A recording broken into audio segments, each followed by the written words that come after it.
Guy has a nice haircut. Guy has a really nice haircut going on right now. Ever want to change your appearance? Change it to something drastic? Or how about just try something new and different? Something that can make you look younger and bring out your features? No, I'm not talking about plastic surgery. I'm talking about your hairstyle. It's something that, like it or not, you have to deal with every day.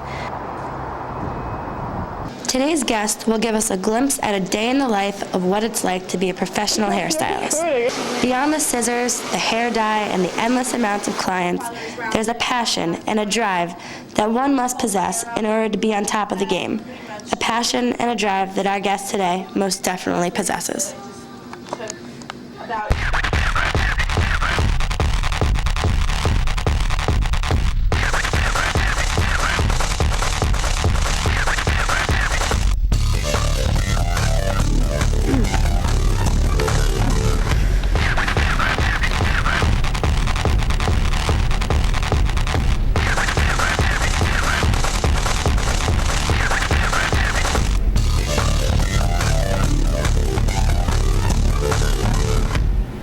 Hello and welcome to today's edition of Person to Person, the show that allows you to get to know a certain people whom you think are interesting. Our guest today is a professional hairstylist who works at an upscale salon in Greenwich, Connecticut. She has been asked to make some of her clients look like their favorite celebrities and has even had a few requests for outrageous hairstyles such as mohawks and multicolored hair.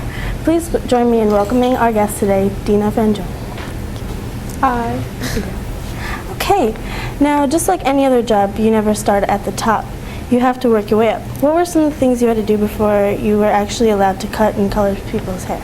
Well, primarily in the salon business, you start out as an assistant or apprentice, where you basically follow an assistant, a stylist or a colorist around the salon, and they teach you what to do. You have certain duties throughout the day, such as setting up their tools and cleaning their brushes and making sure that there's enough towels, and you clean their bottles, and of course you shampoo their clients. You know, being an assistant, you learn a lot. You don't just, it's not just being a servant. You learn and you take from what you see. You know, you pretty much have to clean and sweep, and that's pretty much being an assistant. That's what I do during the day. Right. That's cool. You're used to coloring and highlighting people's hair, but does anyone ever ask you to give them just a simple trim? And if so, what would be the general procedure you would go about doing that? Actually, I had to cut my father's hair a few nights ago. As you can see in the footage that we have, those are my tools. Those are thinning shears, and that's a regular shear. And that's my comb, and those are my clips. And basically, you know, if I know how to cut, so if someone were to ask me to do a cut, of course they would do it. It's a lot harder, I feel, to cut than to color. You kind of have to, it has a lot to do with math, angles, and right here you can see I'm cutting a guide into my father's hair, and basically you follow that throughout the whole cut.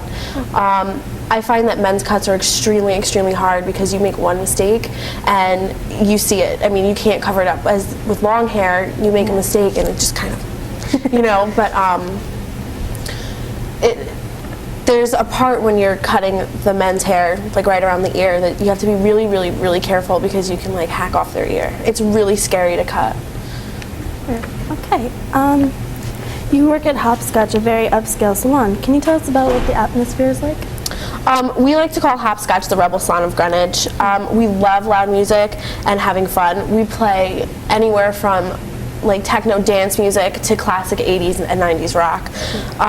Typically upscale salons in Greenwich are timid and quiet, but we try to make our salon very happy and an upbeat place to be. Hopscotch's main goal is to make the client happy, and what's a better way than to make them feel like they're at a really great social gathering. You know, we really like to talk to our clients. We really like to make them feel like they're having fun. And we also offer amazing products. I think we're just pretty much the party salon of Greenwich. We have a lot of fun. Very cool. I know you've had a lot of people come in and out of the salon, but is there one instance that stands out in your head, a memorable story about a particular client? Yes, actually.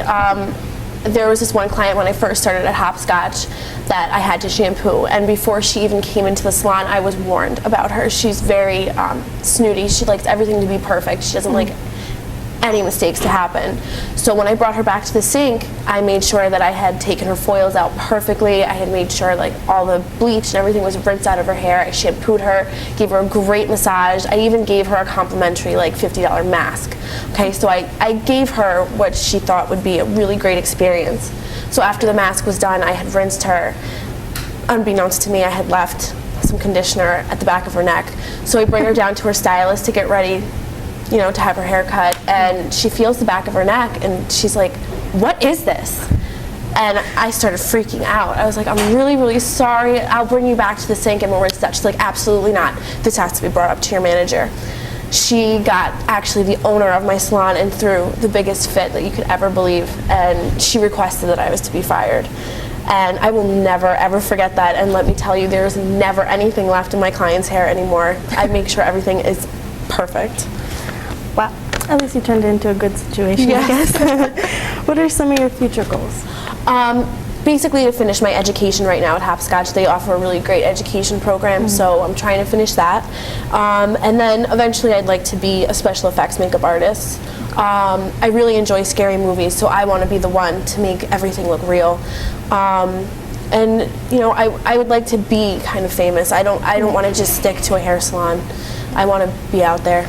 That's really cool. What kind of advice would you give to someone who is thinking of taking up hairstyling as a profession?